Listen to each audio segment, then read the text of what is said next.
அல்லாஹ் உங்களுக்கு வாய்ப்பு கொடுத்திருப்பான். ஒரு மனிதன் தன்னுடைய இறைவனை சஜ்தா செய்கின்றான் என்று சொன்னால், தன்னுடைய இறைவனை வணங்குகின்றான் என்று சொன்னால், அது மிகப்பெரிய ஒரு வாய்ப்பு, ஒரு மிகப்பெரிய ஒரு பாக்கியம். அல்லாஹ் நிறைய மக்களுக்கு என்னை அந்த இறைவனை வணங்க வேண்டும் என்பதற்கு அந்த ஒரு பாக்கியம் எல்லோருக்கும் கொடுப்பதில்லை.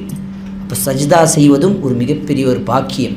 நாளை மறுமையிலே அல்லாஹ் சுப்ஹானஹு வ தஆலாவிடம் மனிதர்கள் சஜ்தா செய்வார்கள், முயற்சி செய்வார்கள். அல்லாஹ்வை மறுத்த மனிதர்களுக்கு அந்த பாக்கியம் கிடைக்காது. ஆனால் சொர்க்கத்தில் நுழைந்து அல்லாஹ்வை நம்பி இந்த உலகத்தில் வாழ்ந்த மனிதர்களுக்கு, அந்த முஸ்லிமான மக்களுக்கு, அந்த நம்பிக்கையாளர்களுக்கு அல்லாஹ் தன்னை வெளிப்படுத்துவான்.